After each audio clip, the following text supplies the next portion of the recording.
হরি হরি বল দিদাই গৌরী সীতানাথ প্রেমানন্দে একবার হরি হরি বল দিদাই গৌরী সীতানাথ প্রেমানন্দে একবার হরি হরি। ভক্তবৃন্দের চরণে আমার কোটি কোটি দণ্ডবত প্রাণীপাত। পূর্ণ বৈশাখ মাস, মাসটি নিয়ম সেবার মাস। বৈশাখ মাস, কার্তিক মাস এবং মাঘ মাস নিয়ম করে গোবিন্দের সেবা হয়।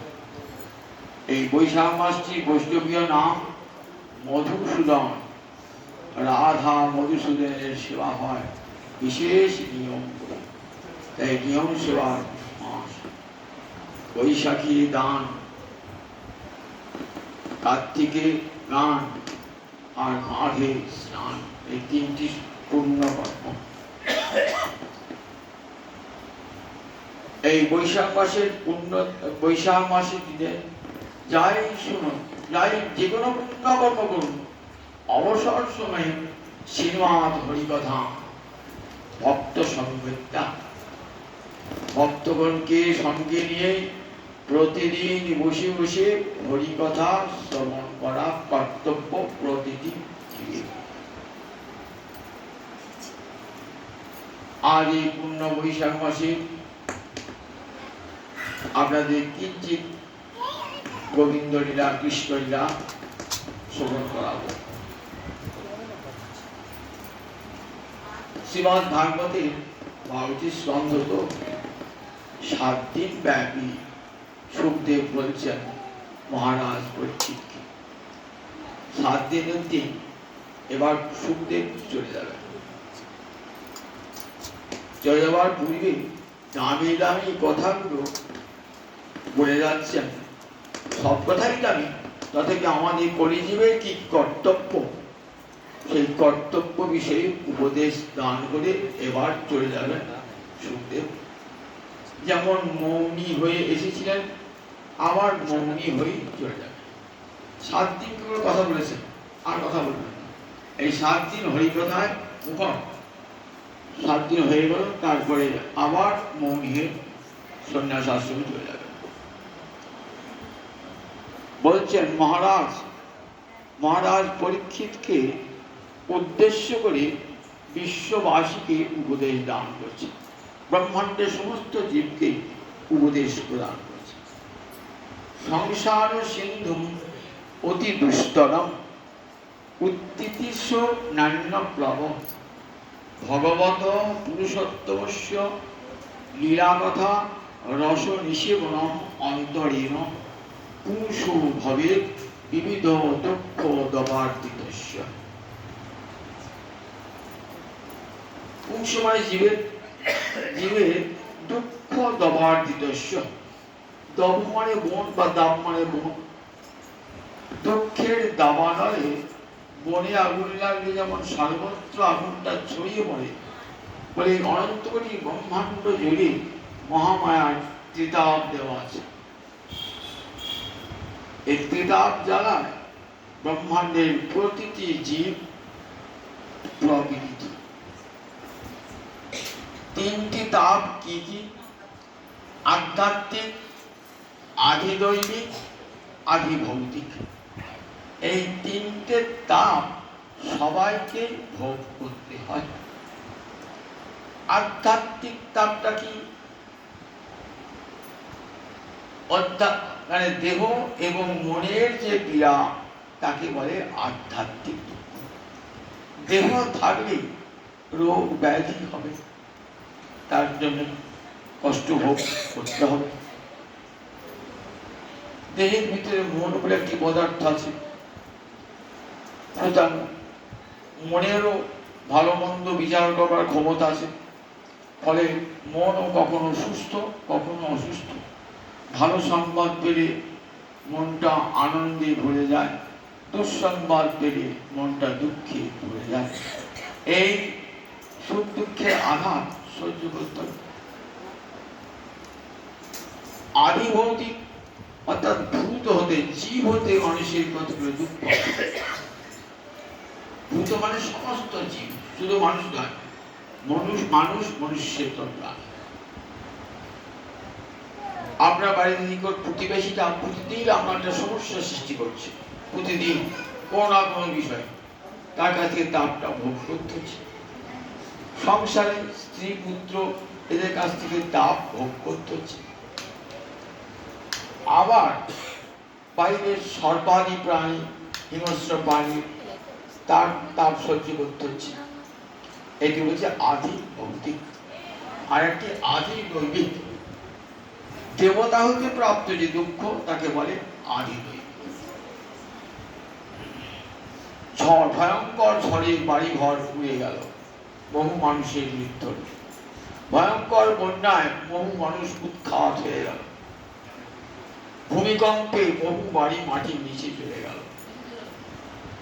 এই যে তাপগুলো, এগুলিকে বলা হচ্ছে আদি দৈবিক তাপ।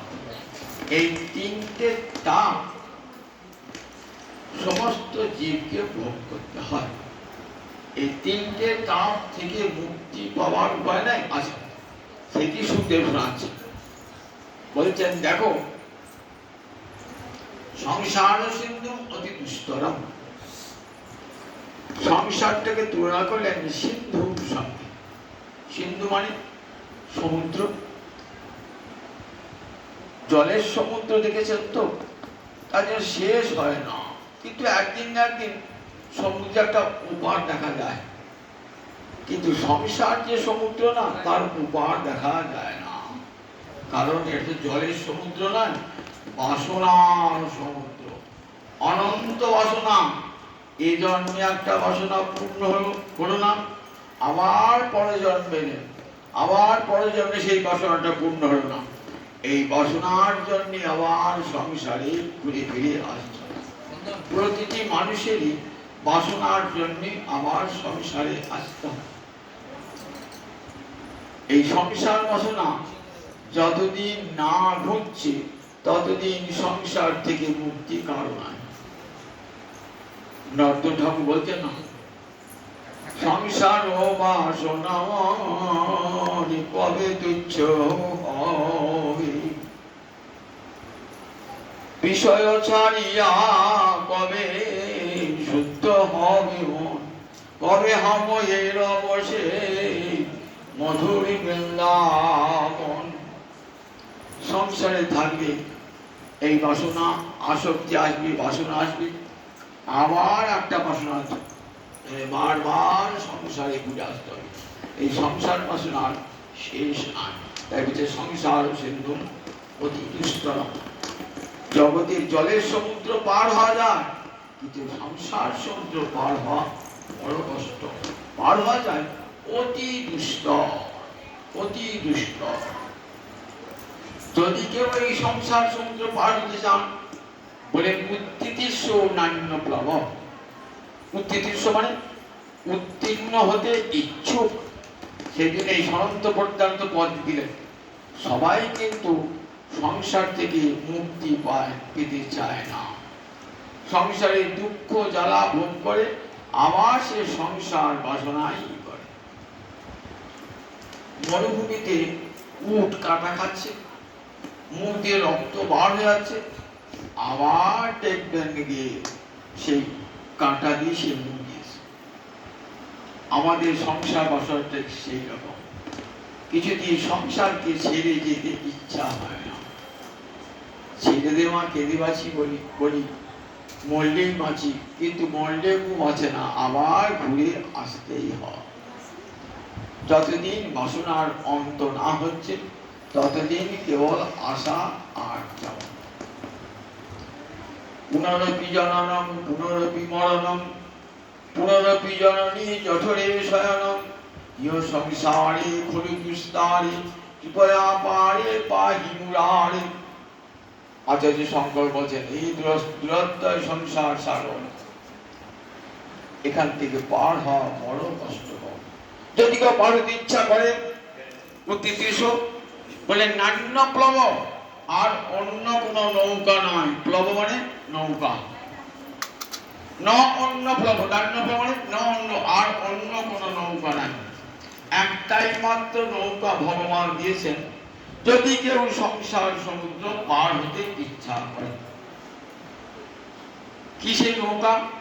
ভগবত পুরুষোত্তমস্য লীলা কথা রসনি সেবনম অন্তরীণ অন্তরীণ ছাড়া, এই গোবিন্দ লীলা কথা শোনা ছাড়া আর দ্বিতীয় কোন নৌকা নাই যে নৌকা দিয়ে সংসার সাগর পার হয়ে যাও। ভগবত পুরুষোত্তমস্য লীলা কথা রসনি সেবনম, বলে গোবিন্দের লীলা কথা রস আস্বাদন করো, নিষেবন করো, জীবনে তাকে প্রতিপালন করো, মন দিয়ে শুনে হৃদয় দিয়ে তাকে ভালোবাসার চেষ্টা করো। বলেন এটাই তোমাকে সংসার সাগর পার করে দেবে। এই হরিলীলা তোমাকে সংসার সাগর পার করে দেবে। তাই দেখুন কবে থেকে কোন অতীত অনাদিকাল হতে মঠে মঠে দেবালয়ে গৃহে সর্বত্র হরিকথা প্রচার হয়। উদ্দেশ্য জগতে ত্রিতাপ জ্বালায় জর্জরিত মানুষ জীব শান্তি পাক, যাতে হরিকথা শ্রবণ করে অন্তরে হরিভক্তির উন্মেষ হোক এবং সংসার জ্বালা থেকে নিবৃত্তি প্রাপ্ত হোক। রসন সেবন বলেন হরিকথা আনন্দাস্বাদন করো, হরিকথায় রুচি আনো, হরিকথায়। আমাদের হরিকথায় রুচি বড় কম, পরনিন্দা পরচর্চায় খুব রুচি।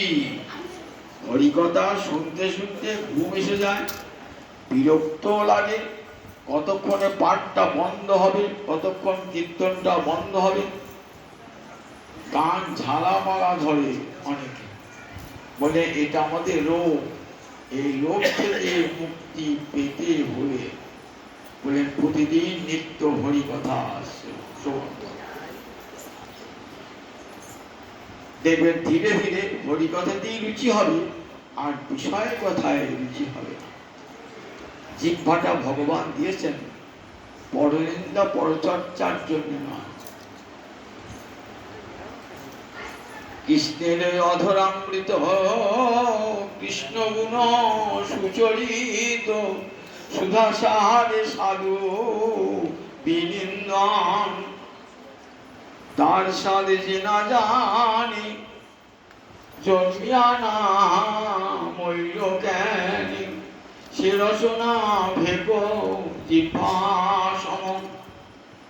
কবিরাজ গোস্বামী বা চৈতন্য চৈতামৃতে বলছেন যে রসনা দিয়ে হরিনাম পার হয় না, হরিকথা পার হয় না, কৃষ্ণের অধামৃত প্রসাদ গ্রহণ করা হয় না, অখাদ্য অমেধ্য অন্ন গ্রহণ করে যে জিহ্বা দিয়ে পরনিন্দা পরচর্চা করে, বললেন তার জন্মটাই তো বৃথা। আর তার রসনাটা ভেকো জিহ্বা। ভেক মানে ব্যাং। ব্যাং দেখবেন পুকুরের কিনারা গর্তে থাকে, সে যদি কড়কড় না করে তাহলে সাপ তাকে যেতে পারে না, কিন্তু তার সবাই হলো কড়কড় কড়কড় করে। ঠিক দেখবেন ওই ধ্বনি শুনে সাপটা কি করে, ওই গর্তের ভিতরে প্রবেশ করে ব্যাংকে খেয়ে। কিন্তু আমি যত বিষয়ের কথা বলবেন না, তত জমের দুধ এগিয়ে এগিয়ে আসবে বিষয়ের কথা। আর হরিকথায় যমদূত অনেক দূরে থাকবে, হরিকথায় যমদূত আসতে ভয় করবে না। প্রহ্লাদের কাছে আসতে পেরেছিল, দূরের কাছে আসতে পেরেছিল, ছুঁতেই পারে নাই গা।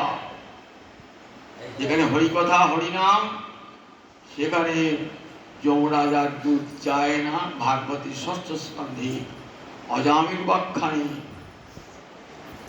দেখবেন যমরাজা বলছে 12 জন মহাজনের মধ্যে যমরাজা একজন, 12 জন বৈষ্ণব পৃথিবীতে, তার মধ্যে যমরাজা একজন। তার কাছে যাবি না, তাদের কাছে যাবি না যারা কৃষ্ণ কথায় যারা সবসময় মত্ত হয়ে গেছে। আর তারা কোথায় যাবে? বলে আমার কাছে আনবি না, তারা একবারে সরাসরি গোবিন্দ পাদ পদ্মে চলে যাবে। কত বড় পাওনা হয়ে যায় হরিকথা শুনলে, হরিকথা কীর্তন করলে। আজ আপনাদের শোনাবো ভগবানের একটি লীলা।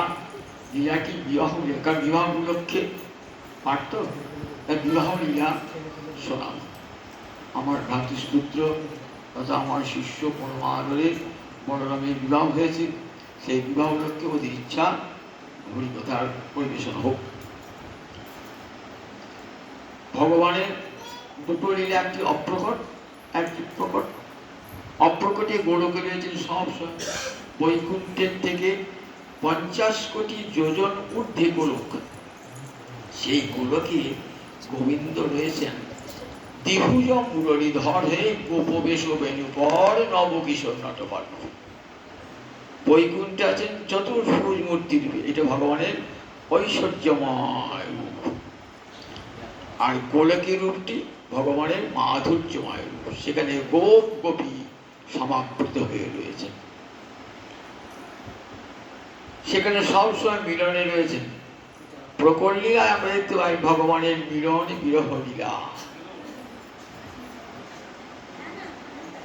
ভগবানের 3টি লীলা, একটি ব্রজলীলা, একটি মথুরা লীলা, একটি দ্বারকা লীলা। এই দ্বারকা লীলায় ভগবান দেখিয়েছেন সংসার ধর্ম কেমন করে প্রতিপালন করতে হয়।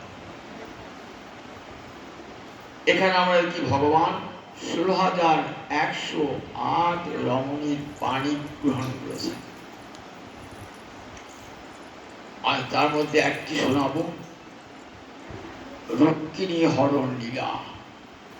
হরণ কেন বললাম না, রুক্মিণীকে রাক্ষস বিধানে বিবাহ করেছে। ভারতবর্ষের ঋষিরা 8 প্রকার বিবাহের কথা বলেছে। যেটি অনুষ্ঠান করে হয় তাকে কি বলে? ব্রাহ্ম বিবাহ। আর স্বয়ম্বর সভা থেকে তাকে তুলে আনা হয়, পরে বিধিবদ্ধ বিবাহ করে, তাকে বলে রাক্ষস বিবাহ। রুক্মিণী পরমালক্ষ্মী, বৈকুণ্ঠে রয়েছে লক্ষ্মী মূর্তি রূপে। দ্বারকায় এসেছেন বিদর্ভ রাজকন্যা রূপে। বিদর্ভ দেশের রাজার নাম ভীষ্ম। সেই ভীষ্মকের 5 পুত্র, একটি কন্যা। এই কন্যাটিকে রাক্ষসীন বিধানেন উপজেনে ইতি শ্রুতম।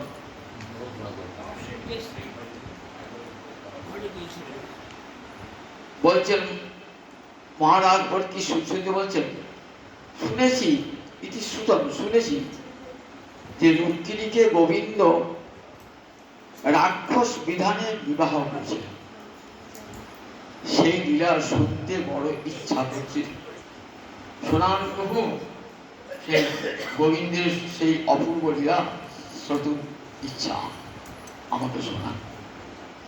শ্রোতার যদি ইচ্ছা থাকে তখন বক্তারও খুব ভালো লাগে, কারণ শ্রোতা তো গান দিয়ে শুনছি। মহারাজ পরীক্ষিত 7টি দিন শুনছেন,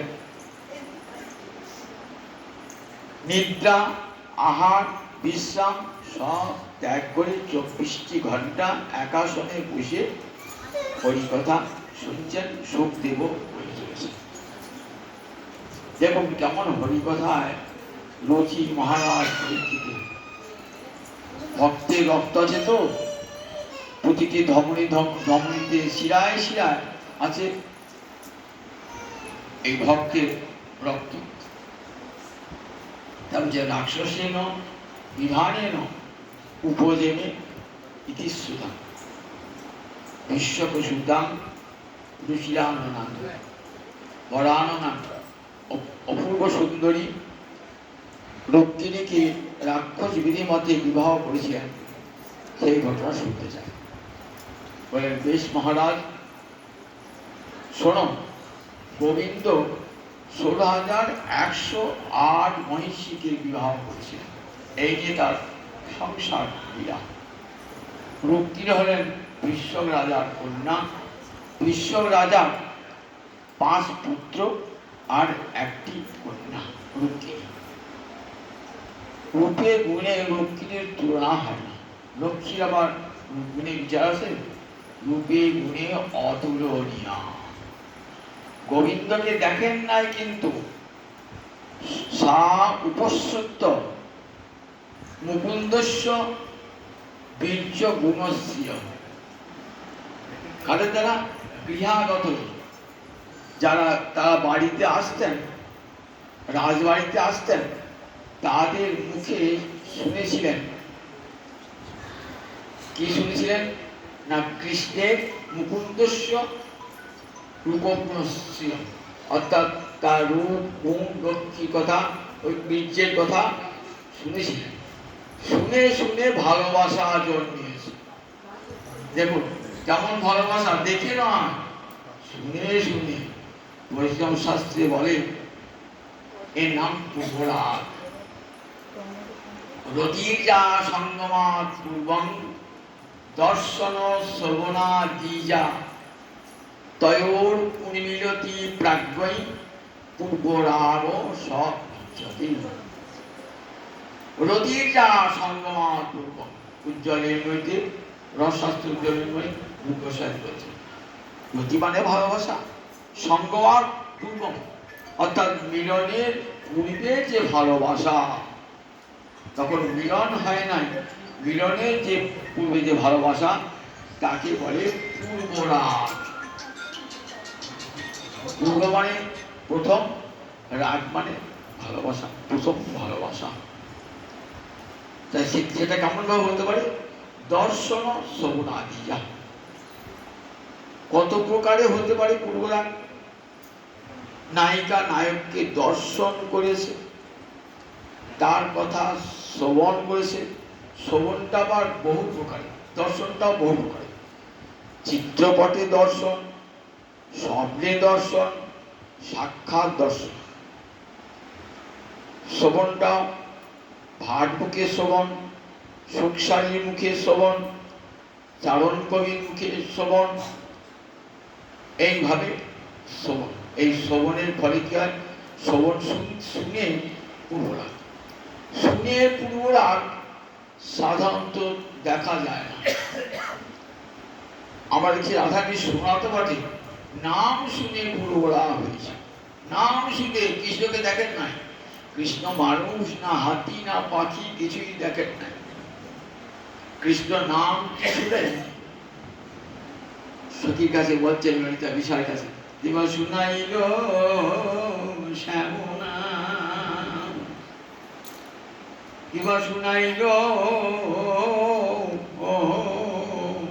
শ্যামনা, কানের ভিতর দিয়া মরমে কহিল, আকুল করিল মোর প্রাণ।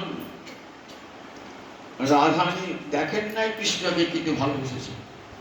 রুক্মিণী ঠিক এমনি করি, কৃষ্ণকে দেখেন নাই, কিন্তু উপস্থিত শুনে শুনে তার রূপ, তার বীর্যের কথা, তার রূপের কথা শুনেছে। শুনে কি করেছেন? মনটা দিয়ে ফেলেছে, মনটা দিয়ে ফেলেছে। কৃষ্ণের কথা কিন্তু পিতাও জানেন, পিতাও চান কৃষ্ণের হস্তে তার কন্যাকে অর্পণ করব। জগতে প্রতি পিতামাতাই চান তার কন্যাকে উপযুক্ত সৎপাত্রে দান করতে। কৃষ্ণ চেয়েছেন কৃষ্ণের মতো আনতে আছে, কৃষ্ণাকে অর্পণ করব। কিন্তু রুক্মী বড় ভাই, সে কৃষ্ণের শত্রু। সে বাবাকে বলছে, বাবা তুমি কৃষ্ণের সঙ্গে আমার ভগিনী বিয়ে দেবে? জানো কৃষ্ণ বৃন্দাবনে চুরি করত, লোকের বাড়ি বাড়ি চুরি করত, গোপীদের বস্ত্র হরণ করেছে, জানো? আর সেই লোক, সেই তার সঙ্গে তুমি বিয়ে দেবে? তার জন্মেও ঠিক নাই, সে গোয়ালা না ক্ষত্রিয়, জন্মেও ঠিক নাই, তার সঙ্গে তুমি বিয়ে দেবে? মনে মনে গরু চলা তো রাখাল, পড়াশোনা করে নাই, তার সঙ্গে না। বাবা আমি পাত্র ঠিক করে গেছি আমার ভগিনী। কে সে পাত্র? না শিশুপাল, সে বিরাজ দম্ভসের পুত্র শিশুপাল। রূপে ঐশ্বর্যে ক্ষত্রিয় সন্তান তার সঙ্গে। পিতার কিন্তু ইচ্ছা নয়, জ্যেষ্ঠ পুত্র বা অন্য পুত্র সবাই ইচ্ছা জোর করি দেবে। পিতা আর কিছু কথা বলতে পারলেন না, নিজের অমত সত্য মেনে নিলেন। রুক্মিণী শুনেছেন, কানের কথাটি শুনেছেন, শুনে ভাবছেন তাহলে তো কৃষ্ণের হস্তে আমি অর্পিতা হব না। যখন কন্যার বিবাহের কথা ঠিক হয় তখন কে কি চিন্তা করে দেখুন, কন্যা কাময়তে রূপম মাতা বিত্তং পিতা শ্রুতং বান্ধবা কুলমিচ্ছন্তি মিষ্টান্নম ইতরে জনা। যে মেয়েটি বিবাহ হবে সে চায় আমার পাত্রটি যেন, আমার বরটি যেন খুব সুন্দর হয়, সুপুরুষ হয়। কন্যা কাময়তে রূপম মাতা বিত্তম, মা চায় যে শ্বশুর ঘরে যাবে তার যেন ধন সম্পদ থাকে, মাতা বিত্ত। আর পিতা চান যেন লেখাপড়া জানা হয়, ছেলেটি বেশ নামযশ থাকে, লেখাপড়া হয়, শিক্ষিত হয়। বান্ধবা কুলমিচ্ছতি, আর যারা আত্মীয় স্বজন, দেখো আমরা কুলীন জাত, আমরা কুলীন ব্রাহ্মণ, আমরা কুলীন ক্ষত্রিয়, দেখো কুল যেন ভেঙে না যায়, এমন কুলি বিয়ে দেবো না যেন কুল ভেঙে না যায়, কুলমিচ্ছতি।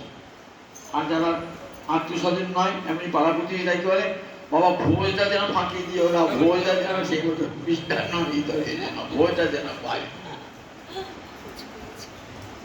তাতে লক্ষ্মীরও মনে মনে ভাবনা করেছে, জানি আমার দেহ মন প্রাণ গোবিন্দ চরণে অর্পণ করেছি, আমি গোবিন্দ ছাড়া কাউকে বিয়ে করবো না। এটার অন্তর্যুক্তি। কিন্তু নারী জাতি তো স্বাধীন নয়, কি করে যাবেন? বিশাল রাজপ্রাসাদের কক্ষে, নিবিড় কক্ষে তাকে আটকে রাখা হয়েছে, কাঁদছেন, নয়ন জলে ভাসছেন। দেখুন গোবিন্দ বলেছেন, আমাকে যদি কেউ নিত্য স্মরণে করে আমি তার কাছে সুলভ হয়ে যাই, দস্যাহম সুলভ বাক্য। গীতায় বলেছে না, আমাকে যে নিত্য স্মরণ করে দস্যাহম সুলভ। অন্যজনের কাছে দুর্লভ, যোগীর কাছে দুর্লভ, জ্ঞানীর কাছে দুর্লভ, তপস্বীর কাছে দুর্লভ, বেদজ্ঞ ব্রাহ্মণের কাছে দুর্লভ, কিন্তু যে স্মরণ করে কিন্তু তার কাছে আমি সুলভ, তার ভক্তের কাছে। ভক্তকে স্মরণ করে ভক্তের কাছে আমি সুলভ। রুক্মিণী মনে মনে চিন্তা করছেন, গোবিন্দ তো অন্তর্যামী, গোবিন্দ বুঝতে পারছেন যে আমাকে রুক্মিণী প্রতিরূপে বরণ করতে চাইছে। প্রবল কামনা, হে ভগবান, যেন আমি কৃষ্ণকে, আমি যেন কৃষ্ণকে প্রতিরূপে পাই। কিন্তু কি করে পাবেন? কত বাধা, দুষ্টর বাধা, কৃষ্ণ প্রাপ্তির পথে অসংখ্য বাধা, রাধারানীর কৃষ্ণ মিলনের পথে কত বাধা। একটু কাঁদতে পান না কৃষ্ণের জন্য? আমি এমন ঘরে বাসে করি কাঁদিতে পাই না, হা কৃষ্ণ দয়া করো বলে কাঁদিতে পাই না। ধুয়ারও ছলনা করি কাঁদি, রন্ধন সারাতে যাই তোমার মধুরী গুণ গাই, তোমারও ছলনা করি কাঁদি। তাই কৃষ্ণ প্রাপ্তি পথে বাধা, সংসার বাধা দেবে আপনাকে, পতি বাধা দেবে, পুত্র বাধা দেবে, কন্যা বাধা দেবে, সব বাধা দেবে। কৃষ্ণ ভজন করো না, সংসার বড় ভালো করে গোবিন্দ ভজে কি হবে দেখাচ্ছে সব শিক্ষা। কৃষ্ণ ভজনের পথে সব বাধা আসবে। কিন্তু যদি আপনার প্রবল মনের ইচ্ছা থাকে, ঠিক গোবিন্দ সব বাধা দূর করে আপনাকে কাছে নিয়ে যাবে। দেখলেন যে ঘরে রাখা হয়েছে সেখানে এক বিশ্বস্ত ব্রাহ্মণ, রাজারই বিশ্বস্ত ব্রাহ্মণ এসেছেন রুক্মিণী খবর দিতে। খুব আনন্দ রুক্মিণী, প্রণাম জানিয়ে বলছেন, হে দ্বিজবর, আমার একটা গোপন বার্তা আছে, সেটা আপনি কৃষ্ণের কাছে পৌঁছে দেবেন? বলছে, হ্যাঁ মা, পারবো। দেখুন কেউ যেন জানতে না পারে। রুক্মিণী গোপনে একটা পত্র লিখেছেন, কি সুন্দর পত্র লিখেছেন, আত্মনিবেদনের পত্র। রুক্মিণী তার ভালোবাসার কথা এই পত্রে নিবেদন করেছেন। নিবেদন করে কাকে দিয়ে পাঠাবেন কৃষ্ণের কাছে সংবাদটা? বিশ্বস্ত মানুষ হওয়া চাই, ভক্ত মানুষ হওয়া চাই, ব্রাহ্মণ হওয়া চাই। ব্রাহ্মণ মানেই ভক্ত।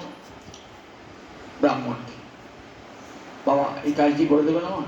বলে হ্যাঁ হ্যাঁ, কেউ জানতে পারবে না, দাও মা পত্রটা আমাকে দাও। পত্রটি নিয়ে ভালো করে কাপড়ে কুচরে গুঁজে পত্রটি নিয়ে যাচ্ছে। কোথায় বিদর্ভ আর কোথায় দ্বারকা? তখন তো কোনো যানবাহন ছিল না, হেঁটে হেঁটে হেঁটে হেঁটে হেঁটে হেঁটে যাচ্ছে। কয়েকদিন পৌঁছালেন দ্বারকায়। দ্বারকায় যে পৌঁছিয়েছেন না, কৃষ্ণের দ্বারকার প্রহরীগণকে বললেন আমি কৃষ্ণের কাছে যাবো। নিয়ে গেলেন ব্রাহ্মণকে কৃষ্ণের কাছে। কৃষ্ণ সিংহাসনে বসেছিলেন। ব্রাহ্মণ ভক্তকে দর্শন করে সঙ্গে সঙ্গে সিংহাসনাদ অবরুদ্ধ নামে নেমে এলেন। দেখুন ভক্তকে কত সম্মান, কত আদর ভগবান দেন। সিংহাসন থেকে নেমে এলেন। নেমে এসে কি করলেন? যে সিংহাসনে নিজে বসেছিলেন সেই সিংহাসনে ব্রাহ্মণকে বসালেন। বসিয়ে উপবেশ্য অধ্যায়ন চক্রে পূজা করলেন। গৃহে অতিথি এলে তাকে পূজা করতে হয়, শিক্ষাটি ভগবান দিচ্ছে। এর নাম অতিথি সৎকার। আমরা বেরো বেরো বলে দাঁড়িয়ে দিত, ভারতবর্ষের রীতি তা নয়। অতিথি দেব ভব। যখন কোনো অতিথি এসেছেন আপনার গৃহে, তাকে আপনি আদর করবেন। আমরা যেটুকু সাধ্য সেটুকু সাধ্য দিয়ে সেবা আদার করবেন। কখনো বাড়ি থেকে বেরিয়ে যাওয়া বলবেন না। আমরা তো ভারতবর্ষে সব রীতিনীতি সংস্কৃতি সব ভুলে যাচ্ছি। সব বিদেশি ভাব প্রভাব এসে আমাদের সব আমাদের মাথা থেকে খেয়ে নিয়েছে। আমরা ওসব আর কিছু জানি না। জন্মদিন করছি, কেক কাটছি, আর কারা কাটে? সাহেবরা কাটে। জন্মদিনে ছেলেকে মেয়েকে জন্ম নক্ষত্র, জন্মদিন পালন হয় না, জন্ম নক্ষত্র। গোবিন্দকে পায়ে নিবেদন করে, পরমান্ন নিবেদন করে, সেই পরমান্ন সন্তানকে দিতে হয়, তবে সন্তান দীর্ঘজীবী হয়। আমরা তো করি সব ভুলে গিয়েছি। ওসব ভোলার পথে ভারতীয় সংস্কৃতি প্রায় লুপ্ত চলেছে। ভারতবর্ষে 48 বছর অতিথি দেব ভব। অতিথিকে দেবতার মতো জ্ঞান করবে। কৃষ্ণ বসিয়েছেন অতিথিকে দেবতার। তার সৎকার করে নিজ হাতে তার চরণ ধুয়ে দিয়েছেন। উপযুক্ত স্থানে বিশ্রাম দিয়েছেন। বিশ্রামের পর নিজে কি করে চরণ সংবহন করেছেন। ভগবান নিজে ভক্তকে কেমন আদর করেন দেখুন, নিজে পা টিপিয়ে দিচ্ছেন। তারপর হে ব্রাহ্মণ, আপনি এখানে কি জন্য এসেছেন? আপনার ধর্ম সাধনের কোনো ব্যাঘাত হয় নাই তো? বললেন না না না, ধর্ম সাধনে কোনো ব্যাঘাত। আমি একটি গোপন বার্তা নিয়ে এসেছি। কে বার্তাটি পাঠিয়েছে? বিদর্ভ রাজনন্দিনী রুক্মিণী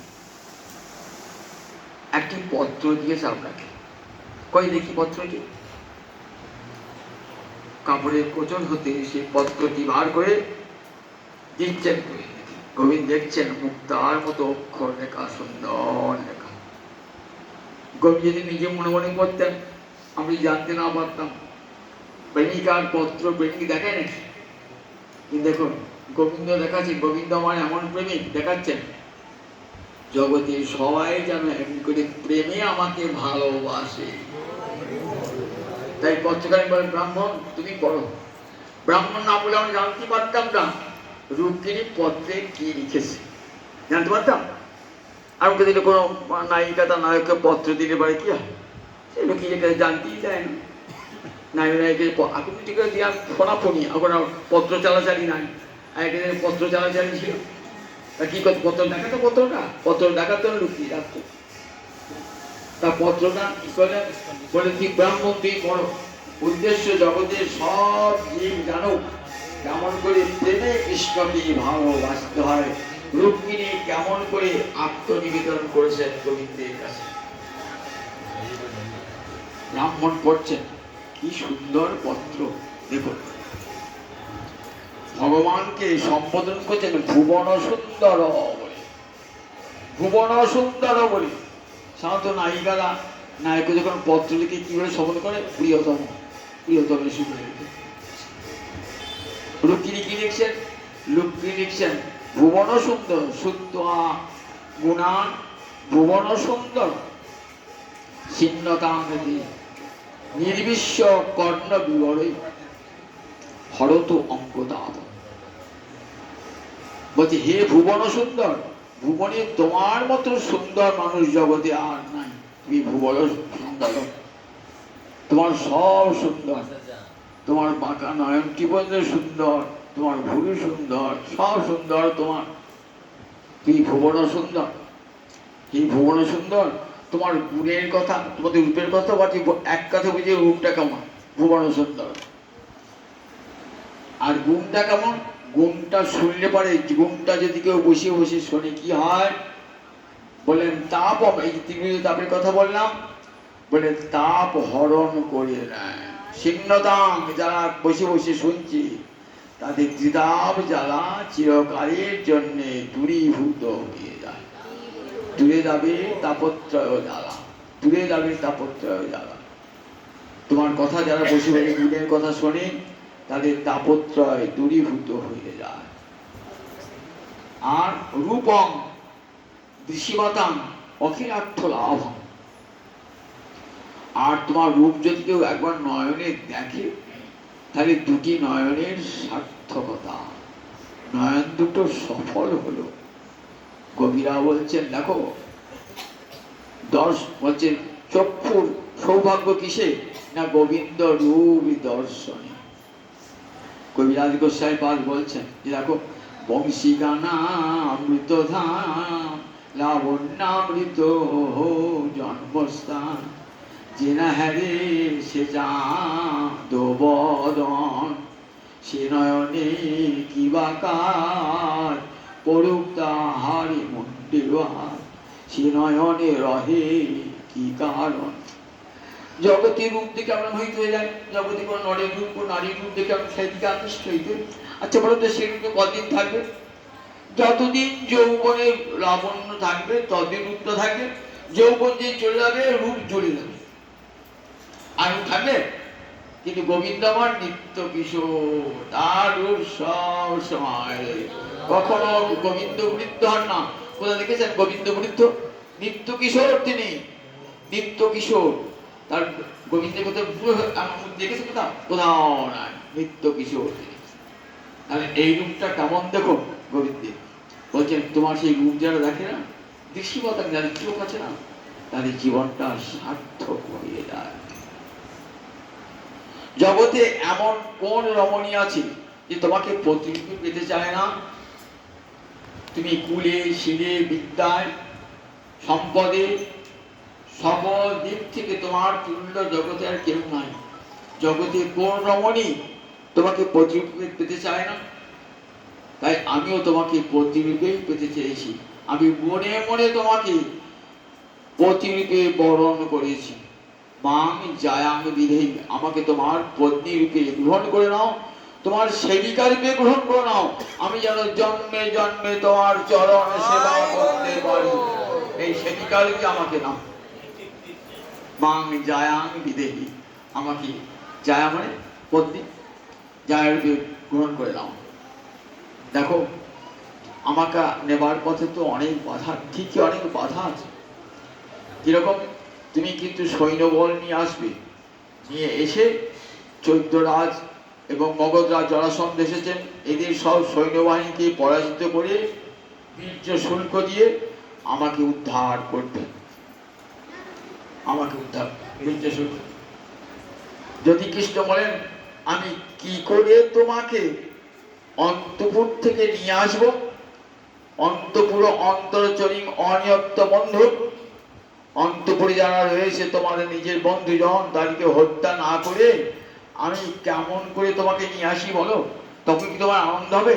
আমি যে তোমার পিতা মাতাকে ভাইকে হত্যা করে তোমায় নিয়ে আসি, তোমার কি সুখ হবে?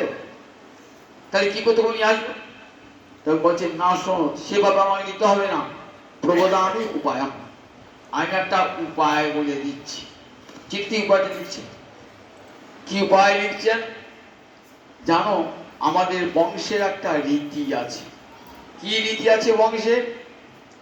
আমাদের বংশে একটা রীতি আছে, বিবাহের পূর্বদিন আমাদের কুলদেবী দেবী দুর্গা তার অর্চনা করতে হয়। তা আমি যাব সৈন্য পরিবৃত হয়ে, আমার সখীগণের সঙ্গে, মাতৃগণ আগে আগে যাবেন, আমাকে নিয়ে যাবেন দেবী দুর্গার মন্দিরে পূজা করবার জন্য। সেই সময় তুমি থাকবে, আমি যখন পূজা করে বেরিয়ে আসব, রথে উঠতে যাব, তখন তুমি আমাকে হরণ করবে। উপায় দিয়ে বলে দিলাম। আর যদি না আসো তাহলে কি করব? যচ্ছাম অসুখ, আমি এই দেহটা প্রাণ ত্যাগ করব। এক জন্ম নয়, অসুন যতবার জন্মাবো ততবার বলবো আমি এই প্রার্থনা নিয়ে পৃথিবী থেকে বিদায় নিচ্ছি, গোবিন্দ চরণের দাসী হতে চায়। ব্রত কিষাণ শত জন্মভি, এক জন্ম নয়, যদি আমাকে শত শত জন্ম পরিগ্রহ করতে হয় আমি তাই করবো। এবং যত প্রকার ব্রত করতে হয় সব ব্রত করবো, ব্রত করে শরীরকে ক্ষীণ করে দেবো, তবু তোমাকে আমার পাওয়া চাই। তোমার ওই বললেন দেখো, যস্য পঙ্কজাগ্রি রজস্নপনম বাঞ্ছন্তি মাহাত্ম, তোমার চরণ ধুলায় স্নান করতে কারা কারা ইচ্ছা করেন? বলে মহান ব্যক্তিরা, ব্রহ্মা মহাদেব এর প্রথম মহান ব্যক্তি চান গোবিন্দের চরণ ধুলায় স্নান করি। সেই চরণ ধুলা যদি না পাই, নর অভেয় ভগবৎ প্রসাদ, যদি তোমার সে অনুগ্রহ না পাই, যচ্ছাম অসুম ব্রত কিষাণ শত জন্মভি, শতবার জন্মাবো, আর প্রতি জন্মে আমি মৃত্যুবরণ করব তোমাকে পাওয়ার আশা মনে রেখে। কেমন আত্মনিবেদনের দলিল দেখুন একবার। গোবিন্দকে জগৎকে জানলেন, এমনি করে আমাকে ভালোবাসা। কিন্তু যেই পড়া শেষ হলো না, তখন গোবিন্দ বলছেন যে দেখো, রুক্মিণী যেমন সব সময় আমাকে চিন্তা করছে, আমার চিত্তটাও সব সময় রুক্মিণীর চিন্তায় মগ্ন হয়ে রয়েছে।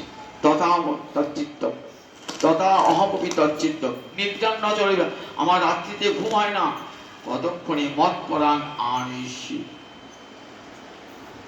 কতক্ষণে আমার প্রিয়তমাকে আমার কাছে নিয়ে আসবো, তার জন্য আমি রাত্রি নিদ্রা করতে যাই না।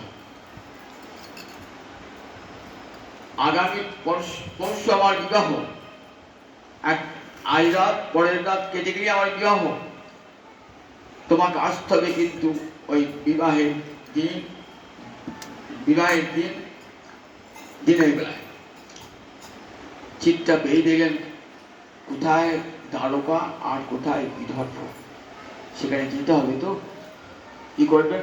সঙ্গে সঙ্গে দারুককে বলেন, দারুক তুমি রথ প্রস্তুত করো, আমি এখনই চলে যাব বিদর্ভ দেশে। রথে কাকে প্রথমে বসালেন? সেই ব্রাহ্মণকে প্রথম বসালেন, বসিয়ে নিজে বসলেন। দ্রুত রথ চালাও, যেন আজকের দিনের মধ্যে পৌঁছিয়ে যায়, বিবাহের দিন সকালবেলা যেন পৌঁছিয়ে যায়। দারু প্রবল দিকে রথ চালালো, অশ্বগুলিও তেমনি এসে পৌঁছালো বিদর্ভ দেশে। শুনতে পেয়েছেন বিশ্ব রাজা যে কৃষ্ণ এসেছেন। বলরাম পশ্চাৎ এসেছেন, যুদ্ধবাদে বলরাম এসেছেন, তাদেরকে সম্বর্ধনা দান করবার জন্য কি করেছেন? নিজে গিয়েছেন এবং তাদের জন্য পৃথক থাকার সব ব্যবস্থা করে দিয়েছেন। ওদিকে শিশুপাল এসেছেন, ছেলের সব মাঙ্গলিক কর্ম করিয়ে চড়িয়ে নিয়ে এসেছেন। ইনিকে ঘরে বসে কাঁদছেন, কই ব্রাহ্মণ তো এখনো এলো না, আজ রাত্রি পেরিয়ে গেলি তো কাল আমার বিবাহ, এখনো তো এলেন না কৃষ্ণ, মনে মনে ভাবছেন। নয়ন জলে ভাসছেন রুক্মিণী। ভাবছেন ধারে কি কৃষ্ণ পেলাম না। হে দেবী, তুমি আমার প্রতি প্রসন্ন হলে না। হে মহেশ্বর, তুমি আমার প্রতি প্রসন্ন হলে না। হে রুদ্রাণী, তুমি আমার প্রতি এতটুকু, তুমি তো নারী জাতি, তুমি তো আমার অন্তরের কথা বুঝতে পারছো, তোমার তো প্রসন্ন হওয়া উচিত। এমনি করে নয় জলে ভাসছে, ভাবলেন এই জন্মে আর কৃষ্ণকে পাওয়া গেল না, যদি কৃষ্ণকে না পাই তো প্রাণ পরিত্যাগ করবো। এমন সময় বাম অঙ্গ স্পন্দিত হলো, এই বললো বাম অঙ্গ। নারীর যদি বাম অঙ্গ কাঁপে তাহলে শুভ লক্ষণ, বাম নেত্র বাম বাহু যদি কাঁপে তাহলে জানতে হবে শুভ লক্ষণ, ভালো সংবাদ আসছে। চোখ মুদিত কাঁদছিলেন, যে চোখটা খুলেছেন দেখছেন সেই ব্রাহ্মণ এসে হাজির। খুব আনন্দ, কি খবর, কি বার্তা? বলে সুসংবাদ এনেছি, কৃষ্ণ এসে গেছেন। কৃষ্ণ এসে গেছেন, কৃষ্ণ এসে গেছেন। খুব আনন্দ, রক্ষিণী মনে আনন্দের সীমানা। কি করবেন? মনে হচ্ছে সর্বস্ব দান করি ব্রাহ্মণকে, কিন্তু তিনি ঘরে বন্দী নেই। কি করবেন? প্রণাম জানালেন। প্রণাম জানিয়ে কি ব্যক্ত করলেন? শ্রীধর স্বামী টিকায় বলছেন প্রণাম করে বললেন, ব্রাহ্মণ আমি তোমার কাছে ঋণী হয়ে রইলাম। ঋণীত্বং ব্যঞ্জয় মাস, আমি তোমার কাছে ঋণী হয়ে রইলাম। যদি কোনো সুযোগ হয় তোমার ঋণ শোধ করবার চেষ্টা করবো, কিন্তু তোমার এই ঋণ আমার শোধ করবে। জগতে যে কৃষ্ণ পায়ে দেয় সে থেকে গুরুদেব, গুরুদেব কৃষ্ণ পায়ে দেন, তাই গুরুর কাছে শিষ্য চিরকালে ঋণী হয়ে থাকেন। আমি সংসার নিয়ে মত্ত হয়েছিলাম, তুমি কৃপা করে আমাকে কানে মন্ত্র দিয়ে আমাকে স্মরণ করালে, কৃষ্ণ কথা স্মরণ করালে। তা তোমার মতন দেখো, তোমার মতন এমন মঙ্গলকারক জগতে আর কেউ নাই। নিজের জননী, নিজের জনক, তারাও এমন মঙ্গল করতে পারেন না যা গুরুদেব করেন। তাই গুরুদেবের কাছে সব শিষ্য চিরকালের জন্য ঋণী থেকে যান। এটি বোঝালে এই শিক্ষাটি দিলেন। তাই বলেন প্রণত্তাতু ঋণীত্বং ব্যঞ্জয় মাস, প্রণাম করে জানালেন আমি তোমার কাছে ঋণী হয়ে থাকলাম। ব্রাহ্মণ সংবাদ দিয়ে চলে গেলেন। এইবার বিবাহের পরের দিন যথা শুভ শুভ সময়ে যাচ্ছেন কোথায়? দেবী গিরিজার অর্চনা করতে। সঙ্গে আছে সখীরা, চারিপাশে আছে সব সৈনিকেরা, ঘিরে ধরে যাচ্ছে। যে যাচ্ছেন তো, যেতে যেতে মনটি কোথায়? ভবানীর পাদপল্লব সেবা করবেন তো, আর অন্তরে গোবিন্দ চিন্তা করতে করতে যাচ্ছে। জগৎকে দেখাচ্ছেন দেবী দুর্গা, দেবী ভবানীর যে সেবা করবেন, প্রার্থনা জানাবেন আমার যেন গোবিন্দ চরণে মতি হয়। এগুলি সব শিক্ষা ভাগবতে, এগুলি সব ভাগবতের শিক্ষা। দেবী দুর্গা, দেবী ভবানী অর্চনা করুন। কি প্রার্থনা জানাবেন? আমার যেন গোবিন্দ চরণে মতি হয়। গোবিন্দ চরণ ধ্যান করতে করতে যাচ্ছেন, গোবিন্দ স্মৃতি অন্তর নিয়ে যাচ্ছে। যাওয়ার মন্দিরে ঢোকবার পুলিশ চরণ ধৌত করলেন, চরণ ধৌত করে মন্দিরে প্রবেশ করলেন। ব্রাহ্মণ বন্দীরা পূজকেরা পূজা করালেন। পূজা করে প্রার্থনা করো। কি প্রার্থনা করলেন? হে অম্বিকে, তোমাকে আমি বারবার নমস্কার জানাই, তুমি আমাকে এই কৃপা করো, ভদ মে কৃষ্ণ পতি তৎ অনুমোদনা। ভদ কৃষ্ণ মে পতি, কৃষ্ণ যেন আমার স্বামী হয়, তিনি অনুমোদন করেন। গোপীরা যেমন কাত্যায়নীর কাছে বলেছেন, হে কাত্যায়নী মহামায়া, হে মহামায়ে, হে মহাযোগিনী, তুমি নন্দগোপ সুতম পতিমে গুরুতে নমঃ। নন্দগোপ নন্দন যেন আমাদের পতি হয়। তাই দেখুন দুর্গার কাছে, ভবানীর কাছে কি প্রার্থনা জানাতে হয়? আমাদের যেন কৃষ্ণ চরণে মতি হয়। এটি ভাগবতের শিক্ষা। তাকাতে পারছে না তো ঊর্ধ্ব দিকে, কি করে তাকাবেন? লজ্জাবতী লতার মতন মাথে নত করে যাচ্ছে, কি করে তাকাবেন? লজ্জা নারীরান ভূষণ, লজ্জা হলো নারীর ভূষণ। তাই যাচ্ছেন কেমন করে? পুজো পুজো অর্চনা করে আসছেন। অর্চনা করে আসছেন, মনে মনে ভাবলেন এখনই কি তাহলে কৃষ্ণ নাই এখানে, কৃষ্ণ নাই এখানে, দিয়ে রথে উঠতে যাবেন, এমন সময় একটা ছল করলেন, চুলগুলো সব মুখে বয়ে গিয়েছিল তো, বাম ও করজয়ী উৎসাহ্য অলকান, অলকান মানে কোমরা কোমরা চুলকে অলক বলে, বাম ও করজয়ী, বাম হাতের আঙুল দিয়ে উঠিয়ে রেখেছেন, তদৃশ্য অচ্যুত, যেই দেখেছেন যেমনি সঙ্গে সঙ্গে গোবিন্দ দর্শন হয়ে গেল। যেই গোবিন্দ দর্শন, সঙ্গে সঙ্গে গোবিন্দের রথ তো রেডি, সঙ্গে সঙ্গে রথকে নিয়ে রথ প্রস্তুত, সঙ্গে সঙ্গে নিয়ে এলেন রুক্মিণীকে, নিজের রথে চাপালেন, রথে চাপিয়ে ছুটছেন, দারুক রথ চালাচ্ছে। দম্ভসে পুত্র শিশুপাল জরাসন্ধ ভাবলে এই কি হলো, এই কি হলো, আমরা এলাম বিয়ে করতে আর রুক্মিণী চলে গেল কৃষ্ণের সঙ্গে। তখন পশ্চাৎ পশ্চাৎ ছুটতে আরম্ভ করেন তারা, ভয়ঙ্কর যুদ্ধ শিশুপালের সঙ্গে জরাসন্ধের সঙ্গে, ভয়ঙ্কর যুদ্ধ কৃষ্ণের। সব বলরাম শুনতে এসেছেন, এসে পরাস্ত করলেন যত কৃষ্ণের শত্রু, যত রাজেন্দ্রবর্গ ছিল, এত তাদের বিশাল বল, সব তাদেরকে বিনাশ করে নিরাপদে যাতে যেতে পারে রুক্মিণী এবং কৃষ্ণ তার ব্যবস্থা করলেন। এদিকে রক্ষী, যে জ্যেষ্ঠ ভ্রাতা রক্ষী, তার অন্তরে এত রাগ যে আমি আমার ভগিনীকে শিশুপালের হাতে অর্পণ করব, আর কৃষ্ণ এসে দিয়ে চলে গেল পশ্চাৎ পথে, ওরে কুলনাশক, ওরে কুলপাংশন, ওরে চোর বলে পশ্চাৎ পশ্চাৎ কৃষ্ণের পশ্চাৎ পশ্চাৎ ছুটছে, পশ্চাৎ পশ্চাৎ ছুটছেন তো, ছুটতে ছুটতে বান তিনটি পরপর স্বর নিক্ষেপ করলেন, কৃষ্ণ স্বর নিক্ষেপ করে তিনটি স্বরই তার ধ্বংস করলেন। শেষকালে আর স্বর নাই, তরবারি বার করেছেন, তরবারি যে বার করেছেন, গোবিন্দ তার বান দিয়ে তরবারিকে খান খান করে দিলেন, এইবার তার কিছু নেই। তথাপি চিৎকার চেঁচামেচি করছে, নিজের শক্তি দেখাচ্ছে, আস্ফালন করছে।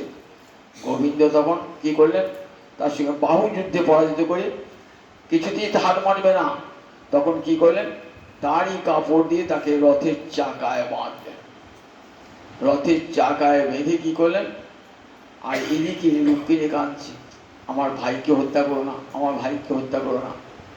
রুক্মিণী কথা হত্যা করতে পারলেন না, কি করলেন, মাথার চুল এবং মাথার শস্য ওই কেমন বিকৃত করে দিলেন, বিকৃত রূপ করে দিলেন।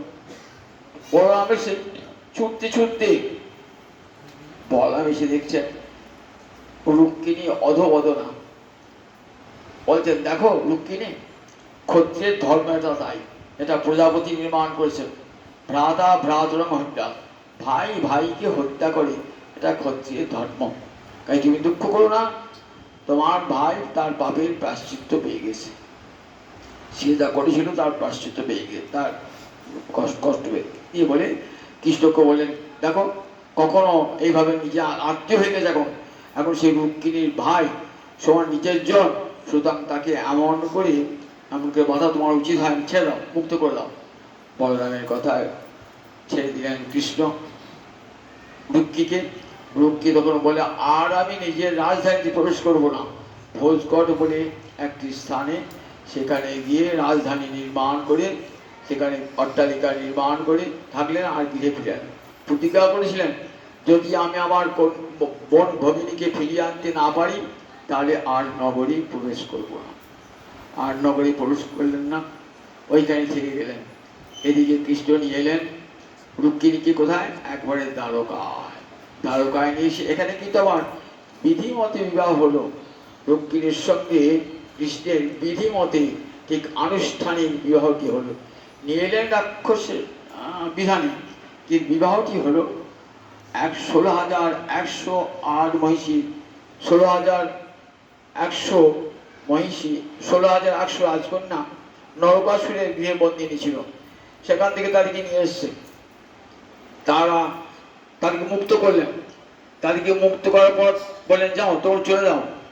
তারা ফিরে এসে বলছেন যে আমাদেরকে কোনো জগতে কেউ আর কোনো পতি আমাদেরকে গ্রহণ করবে না, আমরা অসুরের গৃহে বন্দিনী ছিলাম। তো তখন কৃষ্ণ বলছেন ঠিক আছে, তোমরা আমারই পত্নী হবে।